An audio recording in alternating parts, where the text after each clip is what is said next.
Maintenant que toutes les séquences ont été tournées, qu'allons-nous en faire? Nous allons les monter, bien sûr. Le monteur a un représentant sur le plateau, le superviseur des scripts, qui tient un registre méticuleux des scripts contenant des informations essentielles au montage. C'est un poste très intéressant car il s'agit de rester près du réalisateur toute la journée pour prendre des notes importantes. Vous pouvez aussi observer son travail. C'est aussi le poste clé pour assurer le succès du montage et de la continuité du film. Lorsque le réalisateur revoit les prises, le superviseur du scénario est très attentif pour déterminer s'il y a des problèmes avec la prise. Puis, il les note.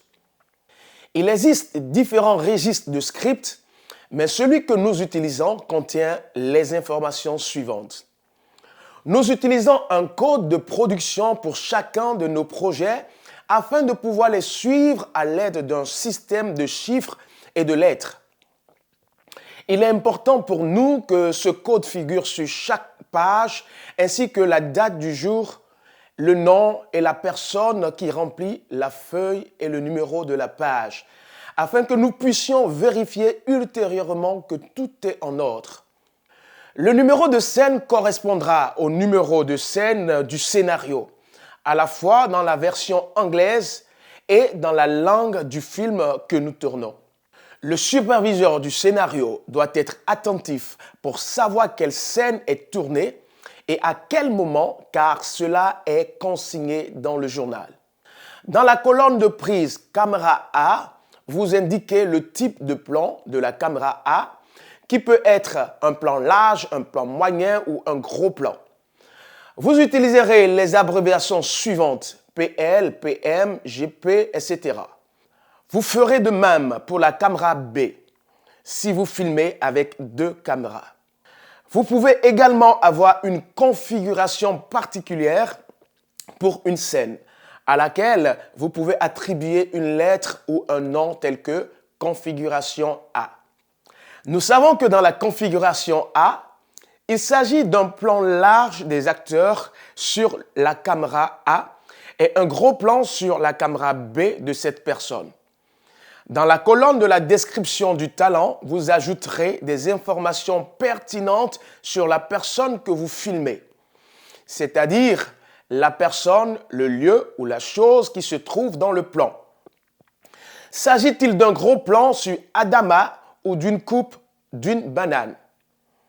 Ces détails figureront dans cette section. L'étape suivante est le numéro de la prise de vue. Lorsque vous réalisez une série de prises, vous commencez par une et continuez jusqu'à ce que vous ayez terminé prise 2, prise 10, puis prise 23. Souvent, le réalisateur paie la trace du nombre de prises et nous devons demander au superviseur du scénario de nous fournir cette information. Vous coordonnerez également vos efforts avec le département caméra pour vous assurer que le numéro de prise qui apparaît sur l'ardoise correspond à celui qui figure sur votre journal de script. S'il ne correspond pas, assurez-vous de le noter sur le journal de bord. Puis, si possible, portez immédiatement cette information à l'attention de l'assistant réalisateur. Le numéro de ligne est également essentiel. À chaque prise de dialogue, certaines lignes sont enregistrées et d'autres non. Il est important de déterminer quel acteur a le micro, c'est-à-dire quelles sont les répliques qui sont prononcées dans le plan particulier. Il se peut que vous attendiez les répliques de l'autre acteur, mais elles ne sont probablement pas enregistrées. Vous devez donc indiquer dans cette colonne les répliques de l'acteur qui sont enregistrées. Comme le numéro de la réplique ne changera pas d'une prise à l'autre, il n'est pas nécessaire de l'indiquer pour chaque réplique. Il suffit de noter qu'il sera cohérent. Nous savons que cette disposition des lignes sera probablement la même pour au moins quelques prises. Si elle change, notez-le immédiatement sur le registre. C'est très important. Le réalisateur déterminera si la prise est bonne ou non. S'il dit que c'est bon, vous pouvez poser « OK, bien est mieux ». Un réalisateur peut vous demander de noter une prise particulière réussie. Rappelez-vous que l'équipe vise à obtenir au moins 2 bonnes prises, dont l'une sera entourée de numéros de la prise et l'autre sera qualifiée de sûre de manière très claire dans les sections de notes.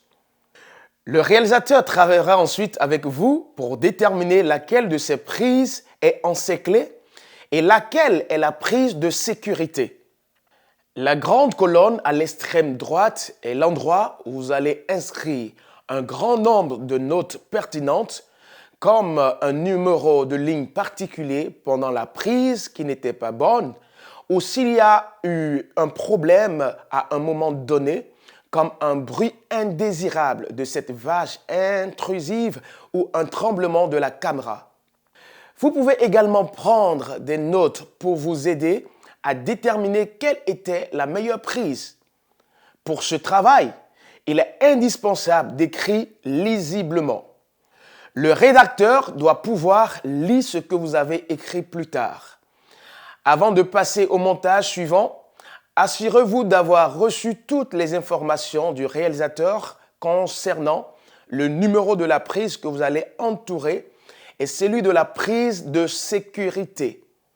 Plus tard, lorsque le monteur coupera le film, il ira d'abord aux prises entourées et aux prises de sécurité pour monter le film, à partir des plans qui ont été jugés les meilleurs par le réalisateur sur le plateau.